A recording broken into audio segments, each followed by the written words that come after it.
Hi viewers, welcome to our channel. ప్రస్తుతం మనతో పాటు ఇమ్మంది రామారావు గారు సీనియర్ జర్నలిస్ట్ ఉన్నారు. వారితో ఒకసారి మాట్లాడదాం. సార్ నమస్కారం. సార్ నమస్తే బాబు. సార్, జగన్మోహన్ రెడ్డి గారు 11 స్థానాలు గెలుచుకున్న తర్వాత ఆయన అసెంబ్లీకి వస్తారా రారా అనేది ఒక పెద్ద చర్చ అయితే ఆ మధ్య జరిగింది సార్.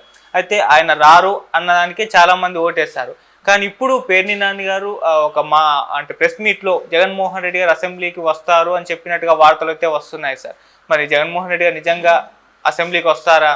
మరి కూటమి ప్రభుత్వం దీనికి ఏ విధంగా సిద్ధంగా ఉంటుంది? వాళ్ళు ఖచ్చితంగా జగన్మోహన్ రెడ్డి ఆడుకోవడానికి విమర్శించడానికి అయితే రెడీగా ఉంటారు. మరి వాటన్నిటిని కూడా జగన్ గారు ఎలా ఎదుర్కొంటారు? మీరేం చెప్తారు సార్? అసలు వస్తారా రా ఆయన? ఇక్కడ జగన్మోహన్ రెడ్డి తాలూకు మనస్థితి అతి భయంకరంగా ఉంది. ఓటమిని ఆయన ఒప్పుకోలేదు ఇంతవరకు కూడా. ఎప్పటికి కూడా ఆయన మాట చెల్లుబాటులో ఉండాలనే తలంపుతో ఉన్న వ్యక్తి. ఆ చుట్టూ ఉన్న 10 మందో 11 మందిలో గెలిచిన వాళ్ళు ఎవరూ మాట్లాడటం లేదు.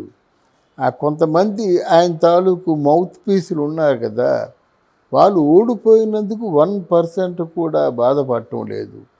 పైగా అభిమానం అంటే సిగ్గు లేకుండా మంచి పనులు మేము చేసాం, ఓడిపోయామని చెప్తున్నారు. సరికొత్త స్లోగన్ని వాళ్ళు క్రియేట్ చేశారు. ఇది ఎలా ఉంటే సరే, ప్రజలు ఇచ్చిన తీర్పుని శిరసా వహించి ఎవరైనా విజ్ఞత గలవాళ్ళు ఏమంటారంటే, మాకు ప్రజల తీర్పు శిరసా వహిస్తున్నాము, మా వల్ల ఏవైనా కొంచెం లోపాలు మిమ్మల్ని ఇబ్బంది పెట్టినా బాధ పెట్టినా మనస్ఫూర్తిగా క్షమాపణ కోరుకుంటున్నాను, మీ ప్రేమ అభిమానం నా మీద ఎప్పుడూ ఉండాలని కోరుకుంటున్నాననే ఒక మంచి మాట చెప్పేసి ఆయన మామూలు జీవితాన్ని గడపచ్చు. అది లేకుండా ఏమైందో, ఏమో ట్యాంపరింగ్ అయ్యాయేమో, లేకపోతే ఏం జరిగిందో నాకు తెలియటం లేదు, కానీ నేను ఓడిపోలేదు, ప్రజల మనసులు గెలుచుకున్నానని సరికొత్త వాక్య నిర్మాణంతో మాట్లాడడం జరిగింది. ఆ మాట విన్నటువంటి పేర్ని నాని మామూలుగా టోను ఇంకా బాగా పెంచి ఎక్స్ట్రీమ్ చేసుకెళ్ళి ఎవడొస్తాడో రమ్మను, పవన్ కళ్యాణ్ వస్తాడా, నా పోతా మిగతా వాళ్ళు లేరా అని చెప్పి రెచ్చిపోయి వచ్చి బిగుతాడా, ఇట్లా అన్పార్లమెంటరీ లాంగ్వేజ్ అది మాట్లాడడం. పేరు దాని అంటే అక్కడ ఎవరైనా పొరపాటున తెలుగుదేశం పార్టీ వాళ్ళు మాట్లాడితే వెంటనే కౌంటర్ ఇచ్చేస్తున్నాడు అన్నమాట. అబద్ధాల కౌంటర్లు చెప్తున్నారు. ఇంకా సజ్జల రామకృష్ణారెడ్డి ఎక్కడున్నాడో తెలీదు, భార్గవరెడ్డి కూడా ఎక్కడున్నాడో తెలియదు. తర్వాత పెద్ద మనిషిగా కౌంటర్లు ఇచ్చినటువంటి పెద్దిరెడ్డి రామచంద్రారెడ్డి కూడా ఏం మాట్లాడటం లేదు. అసలు పొంగనూరులోనే ఆయన రాలేకపోతున్నాడు, పొంగనూరుకి రానివ్వటం లేదు. ఆ మిథున్ రెడ్డికి కూడా నిన్న చాలా దాడి నిన్నే వస్తున్నట్టయితే ఈయనేమో తిరగబడ్డాడు, వాళ్ళేమో తిరగబడ్డారు. వాళ్ళు ఏం మాట్లాడక ముందే మిథున్ రెడ్డి మాట్లాడాడు, రాడ్లతోని మా మీద దాడి చేశారని కంప్లైంట్ ఇచ్చారు. అంటే వాళ్ళు చేసిన కంప్లైంట్లు అన్నీ ఇలాంటి ఫేక్ కంప్లైంట్లే చేస్తారు. వీళ్ళు కొట్టడానికి వెళ్తారు, తిరిగి ఆ ప్రొటెక్షన్ అడ్డుకున్నట్టయితే మా మీద ఈ రక్తపాతం చూడలేకపోతున్నాం అన్నట్టుగా ఈరోజు జనసేన మాట్లాడుతున్నారు. ఈ 4-5 కూడా మాట్లాడుతున్నారు. అనిల్ కుమార్ యాదవ్ ఎందుకు మారిపోయాడు? ఎందుకంటే తెలుగుదేశం పార్టీ మీద తిరగబడాలంటే వీడికి సత్తువు కావాలి కదా. వీడి సత్తువు ఎక్కడుంది? ఎక్కడైతే తన నియోజకవర్గం ఉంటుందో అక్కడే సత్తువు ఉంటుంది. ఆయన అక్కడి నుంచి మార్పించేసి ఎక్కడో నరసాపురంలో పెట్టినట్టయితే ఆయనకి తెలుసు కదా, నన్ను కావాలనే మేకపోతును బలి చేసినట్టు బలి చేస్తున్నారు అనుకుంటాడు కదా. ఇదంతా ఎలాగొస్తుందంటే అస్థిరత్వం, మనసు స్థిరంగా లేక ఎప్పుడు ఏదనుకుంటేది. 2 సార్లు వెళ్ళాడు. ఒకసారి వెళ్ళినప్పుడు కాళ్ళ నొప్పులు వచ్చాయి, రెండోసారి వెళ్ళినప్పుడు డాక్టర్లు రెస్ట్ కావాలన్నారు. ఆయన మనసు ఏంటంటే ఎప్పటికి ఏది కావాలనిపిస్తే చేసేస్తుంది.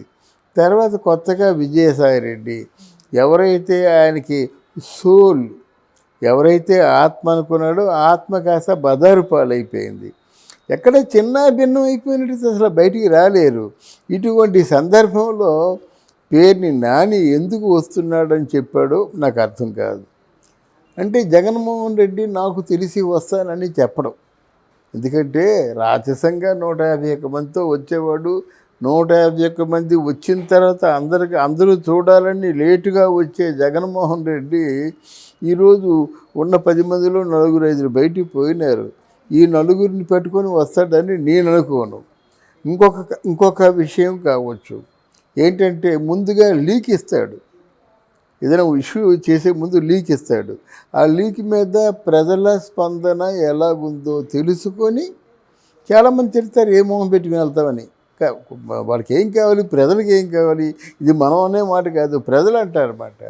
ఇట్లాంటి కామెంట్స్ అవి చూసుకున్న తర్వాత ఆయన అసెంబ్లీకి, నేను అనుకుంటున్నాను నా పరిజ్ఞానం సహకరించిన మేరకు అసెంబ్లీకి రాడు అని ఏమనుకుంటాడంటే, వచ్చే 5 ఏళ్ళు కళ్ళు మూసుకుంటే గడిచిపోతాయి, ఆ తర్వాత మనం స్వయంగా పోటీ చేసి గెలుద్దాం అన్నటువంటి ఆలోచనతో, అంటే పిచ్చ ఆలోచనలో ఉన్నాడన్నమాట. ఏదైనా ఒక ఇద్దరి మధ్య కొంత డిఫరెన్స్, ఒక 30 సీట్లు 40 సీట్లు అయితే పుంజుకుంటాడు. అసలు పూర్తిగా పతనం అయిపోయింది కదా, పార్టీయే పతనం అయిపోయింది. ఇటువంటి పరిస్థితుల్లో మళ్ళీ రాడు అన్నదే నాది ఉద్దేశం అన్నమాట. అంటే పేర్ని నాని ఎందుకు చెప్తారు సార్? అంటే జగన్మోహన్ రెడ్డి గారి సమాచారం ఉండే కదా. ఆ లీకు అంటే ప్రజల స్పందన ఎలాగుంటుంది, అసెంబ్లీకి వస్తాడు అంటే ఎలాగుంది, రా అన్న వచ్చే పోట్లాడు చెయ్యు, వాళ్ళు ఒక్కొక్కరు పూర్తిగా పగలగొట్టు అని అంటారు కదా. అటువంటి వెరీ పాజిటివ్ రెస్పాన్స్ వస్తుందేమో ముందు చూసుకుంటాడు. మరి రెస్పాన్స్ ఎలా ఉంది సార్? రెస్పాన్స్ అంటే వస్తాడంటే ఇప్పుడు చూడాలి కదా రెస్పాన్స్ ఎలాగ ఉందో.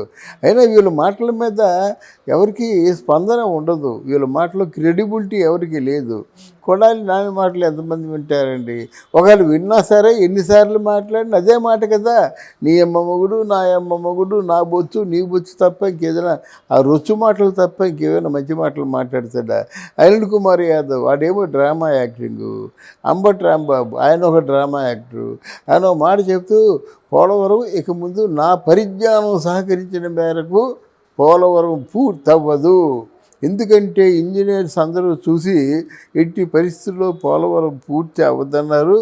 అదే నాకు అర్థం కాకపోయినా సరే అడ్వైజరీ బోర్డు మెంబర్ల తాలూకు సలహా తీసుకొని పోలవరం పూర్తి అవ్వదని మొట్టమొదటిసారిగా చెప్పిన మనిషి నేనే అన్నారు. గోళ్ళు నవ్వుకున్నారు. అప్పుడే పోలవరం పనులు అయిపోతున్నాయి, ఆ జాతీయ హోదా కదా ప్రాజెక్టుకి, వాళ్ళు కూడా సిద్ధంగా ఉన్నారు, మీ తాలూకు సబ్మిషన్ ఇచ్చేయండి, మేము పనులు చేయించుకోండి అని చెప్పారన్నమాట. ఇలాగ ఉంటాయి వీళ్ళ మాటలు కనుక, వీళ్ళ మాటల్ని ఎవరు నమ్మరు. పేర్ని నాని కాదు కదా, అంబటి రాంబాబు కదా, వీళ్ళు పాడైపోయినారు. అంటే వ్యక్తుల్లో క్రెడిబిలిటీని కోల్పోయారు. మనం చెప్పే మాట బాగుంటే రుచిగా ఉంటే వింటారండి, అందులో న్యాయము కూడా ఉందని అనిపించాలి వాళ్ళకి. లేకపోతే మాత్రం మళ్ళీ అది బూమిరాంగ్ అవుతుంది. అది అందువల్ల ఇట్టి పరిస్థితుల్లో కూడా జగన్మోహన్ రెడ్డి అసెంబ్లీకి రాడు.